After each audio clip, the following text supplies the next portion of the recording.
So hello everybody, here is Tam Kwam Leo. Hello all Alita fans.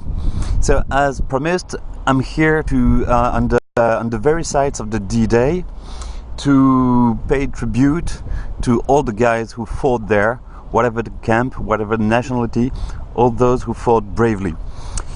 So to start with, we are here on the site of Pegasus Bridge, and so it's a place of British action. So I'm crediting here Bloody 777, also known as Alita Warrior 99. Hello guy, and salute to all the British and more widely the Commonwealth troops who took part in the battle. So here is Pegasus Bridge. On the night from June the 5th to June the 6th, British paratroopers came here with gliders. I don't know how the gliders did land here because there are many trees, fences and trenches. It's really complicated. I don't know how they succeed. They succeeded, but they did. And their task was to take this bridge. It's not a very large bridge, but it was a strategic point. And they had to take it during the night and hold until relieved. And that's what they did. So great respect to all these guys who did this. And in the movie The Longest Day, we see them taking the bridge and holding until relieved. And they were relieved by another British troop. You know, it's the ones who arrive with bagpipes. So that's it. Here is Pegasus Bridge. And great respect and salute to all the British fellow fans.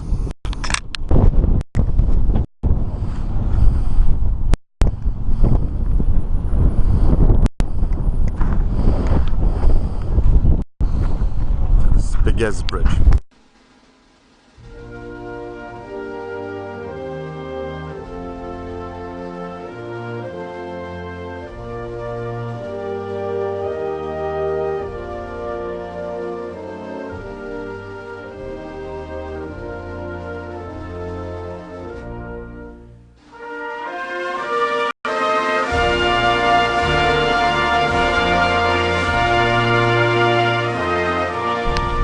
So now we are at Ouistreham, which is the extreme northeast of the landing sites. It's Sword Beach, and I am saluting especially all the Alita Army fans, all the fans from whatever country. If you are from China, from Japan, from Taiwan, from I don't know, from Thailand, from the Middle East, from South America, Latin America, anywhere, I'm here, and I'm here for you because here you have this very monument. It's written here 6 juin 1944, June the 6th, 1944. And Ouistreham here, so the beach you can see, it's the place where some French took part to the landing. There were very few, only 177, because most of the other French troops, there were tens of thousands, but they were engaged on the Italian front.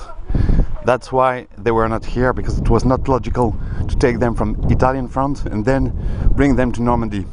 So they took part to the other landing in South France on August the 15th.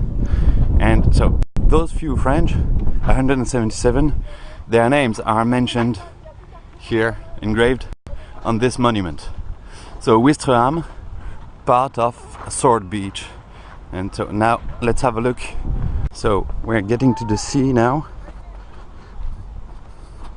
or at least to the beach, to Sword Beach. So as you can see, it's a large beach, very nice. There is absolutely no obstacle except those little bumps. And so the defenses were here with machine guns and sandbags, nothing more. And the attackers were coming in front of them, in front of the machine guns, and they had to cross this beach. It's so dangerous. It's so I can't imagine. It's crazy actually. There are maybe 100 meters to cross. This is high tide, so the sea is not far. There's no obstacles. But imagine if it's low tide. You have a kilometer more without any obstacle. So imagine, you're a soldier, you're coming from a small boat from here, enemies are firing at you, and you have to cross this. So I'm walking, you have to run, enemies are firing at you, you run, you run, you run. It's quite a long time. I think it's the longest minute of your whole life. Then you have this small bump full of enemies firing at you. You're right there, and here we don't see them, but actually there were blockhouse, bunkers everywhere here. So I don't know how they managed to conquer the beach, but actually I know they had many casualties. I'm thinking of all the soldiers who fought there. You can be here, a German with your machine gun and 2 comrades, or a French, Canadian and English on the other side. Everybody was frightened, I guess. And I'm sure they would be glad to know that now we are no longer fighting against each other, but together for a same good cause.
Look at that. Hello!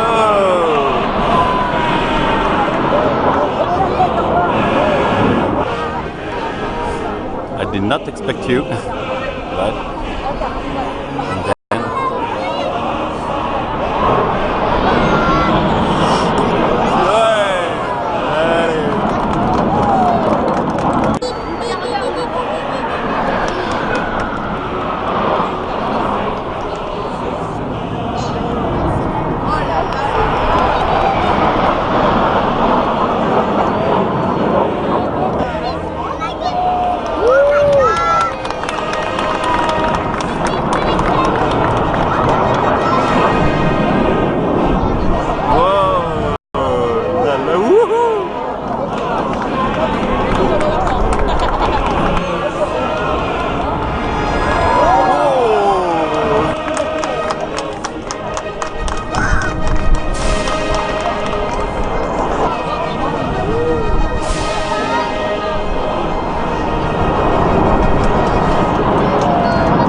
Ah, un cœur fléché. On va faire le cœur.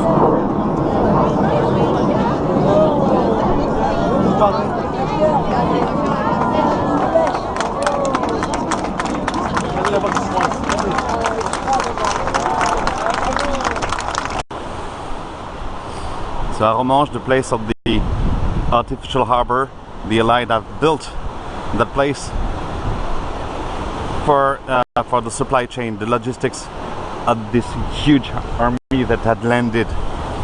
So I like this place very much. First because it's beautiful. You see the cliffs over there, and because it shows the huge amount of efforts deployed in this war, the effort and also the genius. So there is not much left. All these big concrete blocks, you can see that there is one here very close. The others are quite far. We see them in distance. Actually, they are 2 kilometers away from the beach. 2 kilometers, it's about 1.5 miles around. It's more than 1 mile. It does not look so, but actually they are really far. And this harbor of Aromanche has been during 8 months, or for 8 months, sorry, the biggest harbor in the world in terms of traffic. And well, it's really massive. It's really massive. Because so the plan of the Allies, so let's see here we have people dressed in as World War II soldiers. The plan of the Allied initially was to take a large harbor with deep water. It was meant to be Cherbourg, which is not very far from here, but actually Cherbourg was really well defended, and so they were not able to take it, to seize it. So they had how to say, a second plan, which was to build artificial harbors. And it is what they did, and they started, by the way, just right after the landing, maybe on the very same day or the day just after, but it's really part of the debarkment, of the landing of the D-Day. It's a major place. That's why you've seen the air show, all the flags everywhere. It's yeah. Without this artificial harbor, the landing would have been a disaster, a total disaster for the Allies because of the supply chain. So now let's move on. So yeah, if you're interested, go on Wikipedia, look for Aromanche and the artificial harbors, and you will see it's very impressive. There is a museum here. Well, there are museums everywhere here, all around, all along the coast. There is a museum that tells everything in detail. It's really impressive. So here in Aromanche, I am saluting Foxfire 4900 590. Looks like a number of a hunter warrior, 99. And so I tag you here, Foxfire, because of the artificial harbor. It's in terms of logistics, because what you've done for Alita Army is very practical, very concrete. I mean, it was the Ranker website, and after the dollar, you know, the statue of Alita. And so I thought Aromanche was a very good place because it's about the practical side, very practical side of the landing. I mean, the harbor, the logistics, the supply chain, and so that's why well, in my mind, I've made a connection between your work and Aromanche. So I hope it will please you.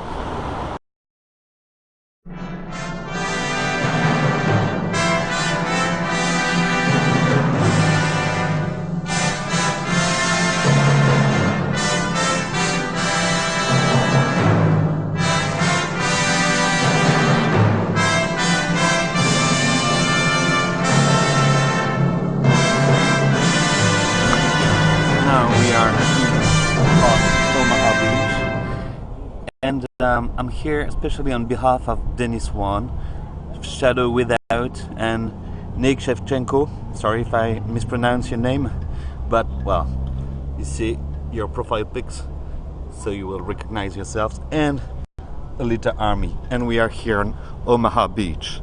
So as you can see, it's a very large beach. So I'm also using a GoPro, so it's a wide angle camera, but definitely it's great. It's large. Here there's the monument of the landing with the flags, many flags, as always here on the D-Day sites. You can see the cliffs in distance, and the cliffs, I would call it dunes or small cliffs that are here around just after the beach. This is where the main defenses were, and the Allied believed that after having shelled and bombed those dunes and those cliffs, the defenses would be out, but actually they were not. And so the US soldiers, because we are in the US sector, arrived from the sea. So you can see the people there. They are very small, so it means it's a great distance that you have to run, to cross, to arrive on this bank that did not exist at the time of the war. Maybe there was kind of a sandy bank, and then get to the foot of this cliff, this dune, and then climb.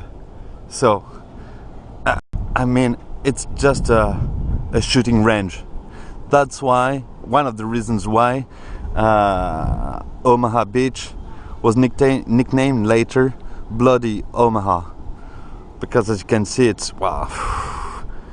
You just have one solution to succeed. It's to flock, to come in large number, to saturate the beach. And so statistically, maybe 1 out of 3 or every other soldier will get to the footstep. So it's terrible. So this is Omaha Beach. It's the place where the movie Saving Private Ryan begins. Beautiful. It's not a place for war, but well, it was. And on the top of that dune, you can see there are trees, and just behind the trees is the Colville military cemetery. It's also it's the very cemetery you see in the same movie, Saving Private Ryan. So it's just behind the trees.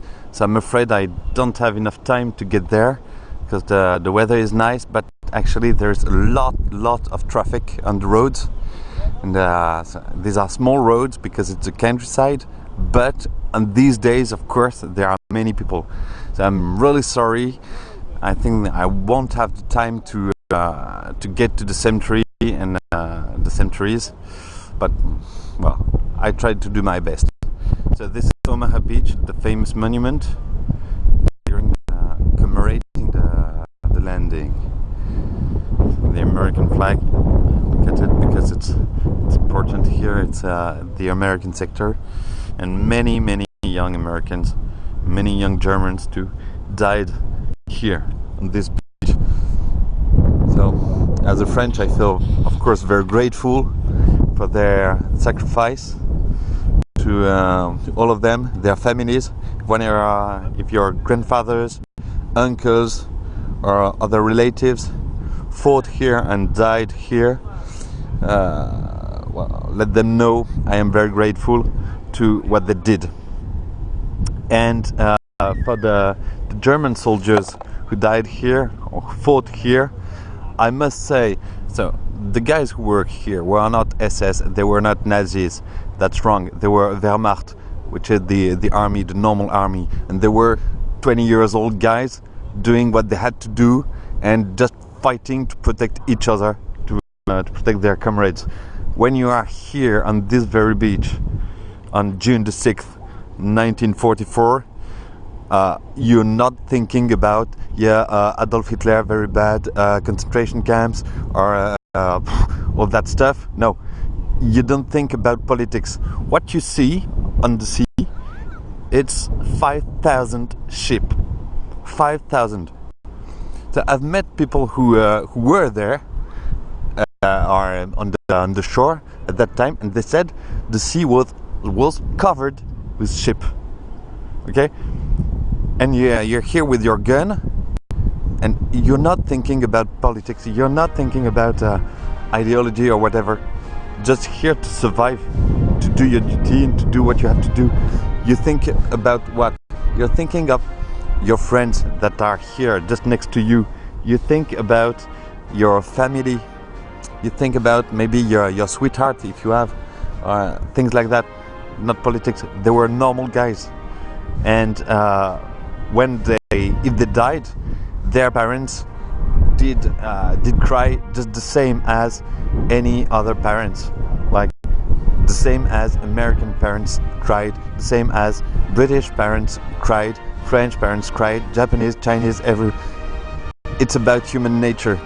So I have respect for them, respect to them. I don't know if I am correct, but I respect them too, because actually not so many misbehaviors have been recorded in France due to the German army, and there were some, but there were also many good behaviors, honorable behaviors, and that must be recorded too. So now it's over. It's 75 years ago. It has to be forgiven, at least. Forgiven. And I won't blame those who died here, who fought here, who died here, because they did what a soldier has to do.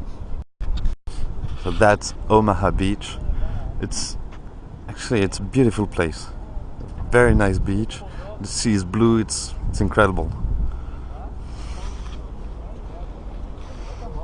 And so I know I'm here on behalf of Denis Shadow Without, Nick Shevchenko, and all the others.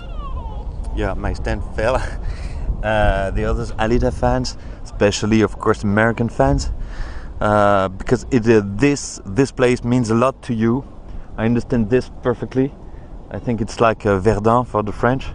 It means a lot for you, for your country, for your identity, for your history, and well, I'm just here on your behalf to take the tribute you would like to pay. You would like to be here, I know. You would like to be here and, yeah, to prove your gratitude, to show your gratitude to your grandfathers. So I'm doing it for you. I'm sure you would do the same for me.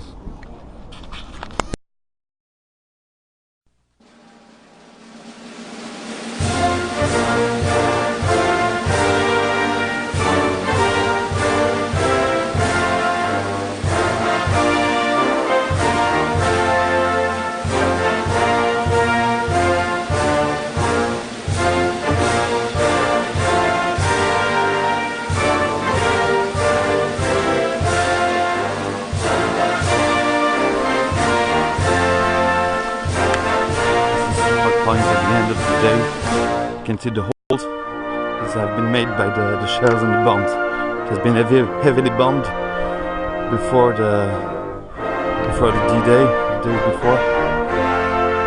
To prepare ground, so that's a turret. Kind of radical.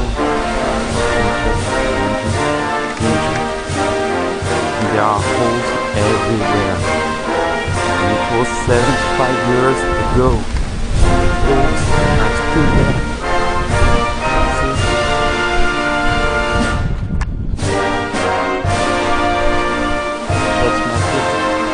An idea of the size of that hole. Another one, holes everywhere. The ground is totally accidented.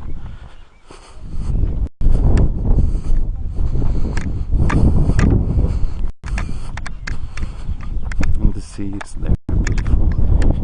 So this place was full of bunkers. It was an artillery point. A battery was here. Big battery to control a large part of the seashore.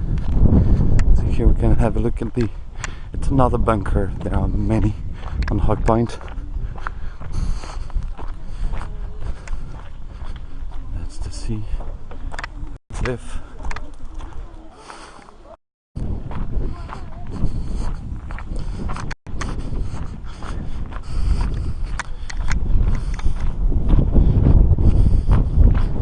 Well, here remains the central axis of a gun, a battery that was there. You can see it's well, it is impressive. It's big. It has been dismantled a long time ago, but you can see it is still there, and I think in 2 centuries it will still be there. You have holes everywhere. It is not ooh tenderness. It was more Panzerkunst. That's the monument. The Rangers who fought here. So just to give you an idea what they had to do. So they arrived here. They had to climb.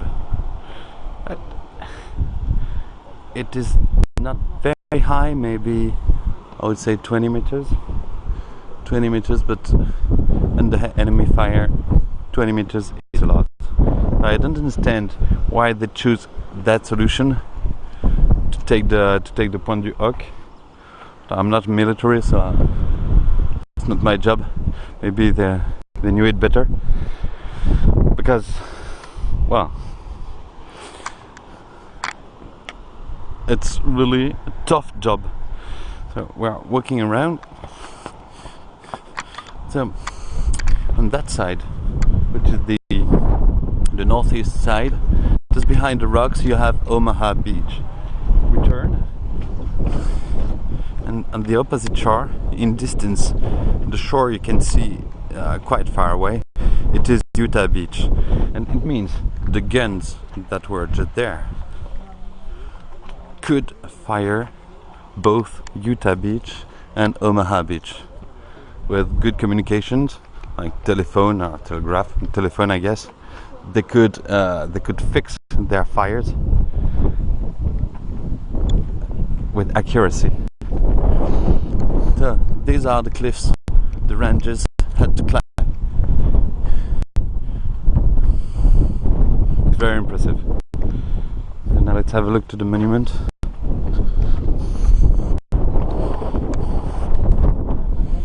To the heroic Ranger commandos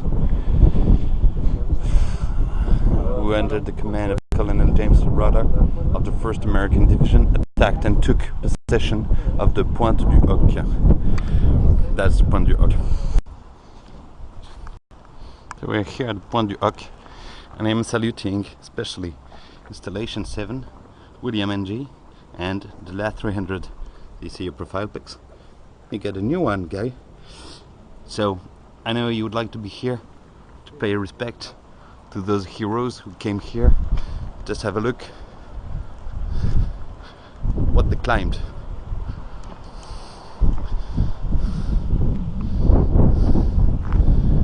It's such a beautiful place.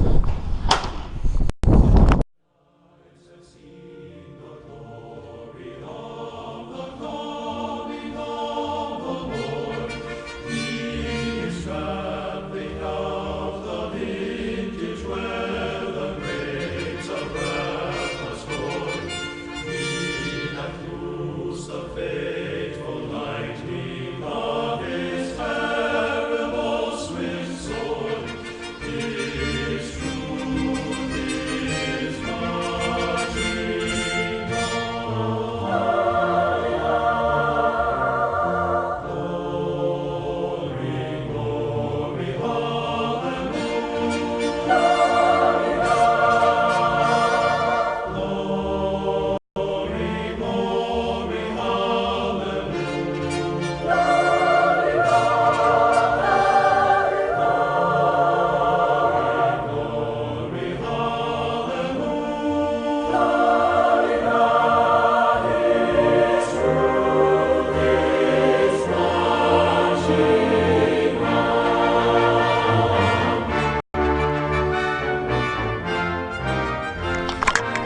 now we are on Utah Beach.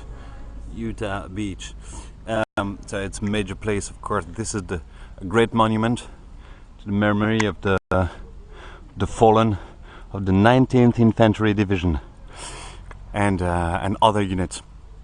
So here on that very place, which is very important, of course, Challenger ST was the only one to mention that place. So I give it to you. I know you wanted to pay respect to the fallen, the ones of your country. So here it is. I'm here to offer this tribute on your behalf, and well, it's done. It's an amazing place. So we'll make a tour. So General Roosevelt landed here. It was not the right place, the place that was said before, but he said, okay, that's the place where we'll start the war. Just here. So we are on Utah Beach. It's an amazing place. So I'm sorry, the sunlight has really declined, well, but it's nice anyway. See the flags, the monuments. So it shall be remembered, Challenger ST came here, wow, in spirit at least, to pay respect and pay tribute, gratitude to the ones who came here, gratitude and admiration, I guess. The American soldiers who came here, who fought here, who died here for our freedom and to free my country. I'm very grateful to them. That beach really looks like the one we see in Edge of Tomorrow. I guess that's the idea. Maybe they shot Edge of Tomorrow right here. It really looks like it's exactly the same. So the soldiers coming from the beach arrive here. So the land here is totally flat. That's why it was chosen for paratroopers. And here we have Mr. Higgins, an engineer who designed this Higgins landing boat with two machine gun .50. That's the boat, and here US soldiers rushing out of the boat, rushing to the fight. It's really nice. I like it. I like it very much.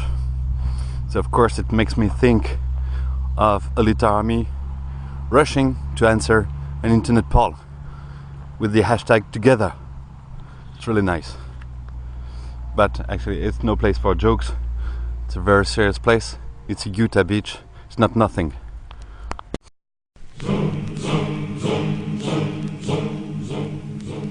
He was just a rookie trooper, and he surely shook with pride.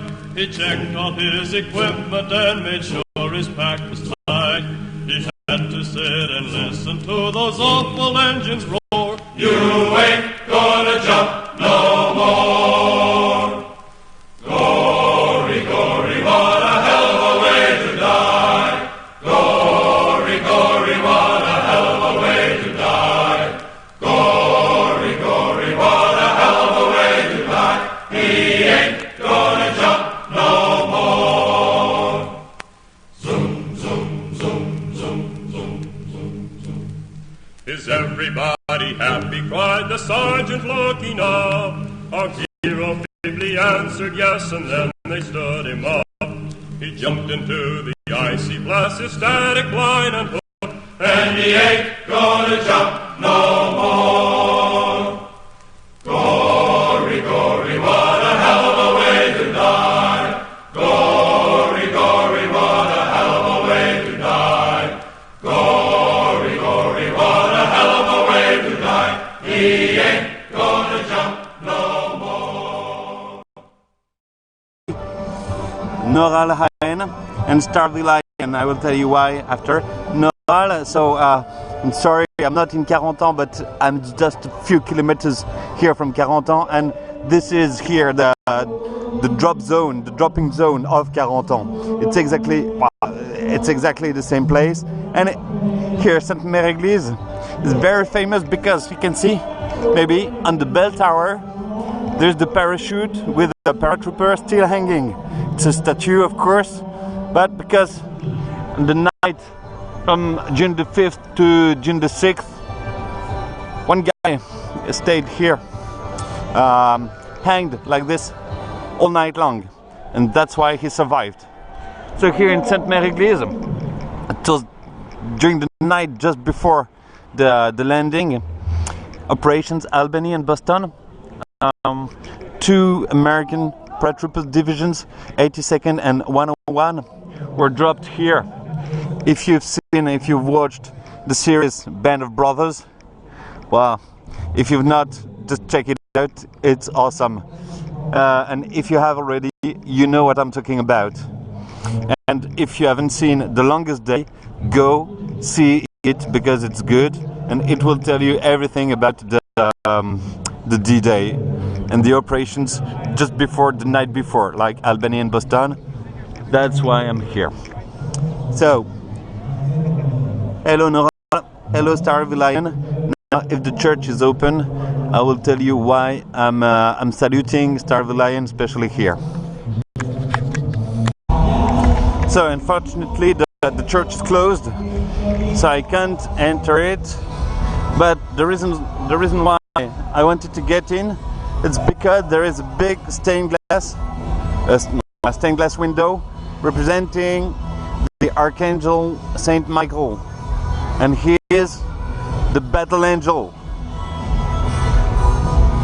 And there is a strong connection between that battle angel and Alita, of course.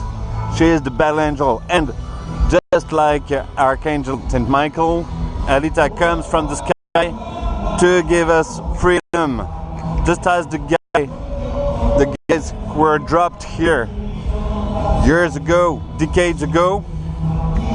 That's why I wanted to salute you here, Star of the Lion, and I also want to salute Doc Ido and Gen X Strikes Back, because you guys are doing an amazing job.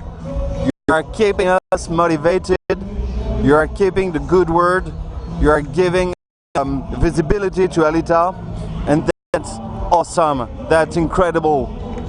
We owe you a lot, guys, so thank you, really thank you very much for all what you do, and you can be proud of your grandfathers, what they did here.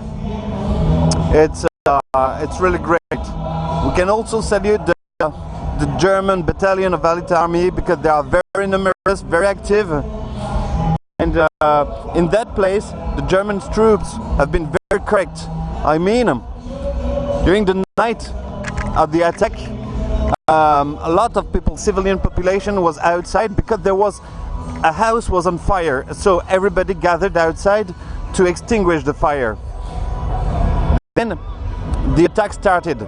The German commanding officer there heard the planes and understood what happened, and so he asked the civilians to take shelter in their houses, because he knew there would be a battle, a big struggle there, and to protect them, he asked them to take shelter in their houses, which is very correct, which is very good, and yeah, it's in the military tradition, it's very correct. So these guys were not Nazis, of course. They were just soldiers doing what they had to do, and they did it correctly.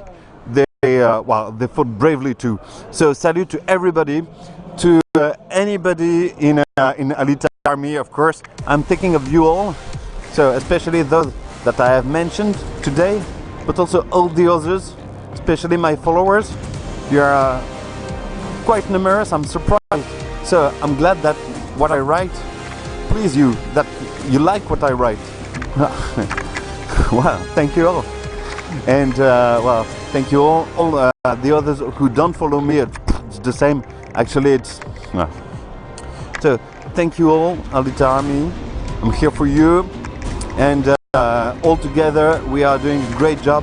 It's very good. I'm very pleased to fight alongside with you all. God bless you all. See you.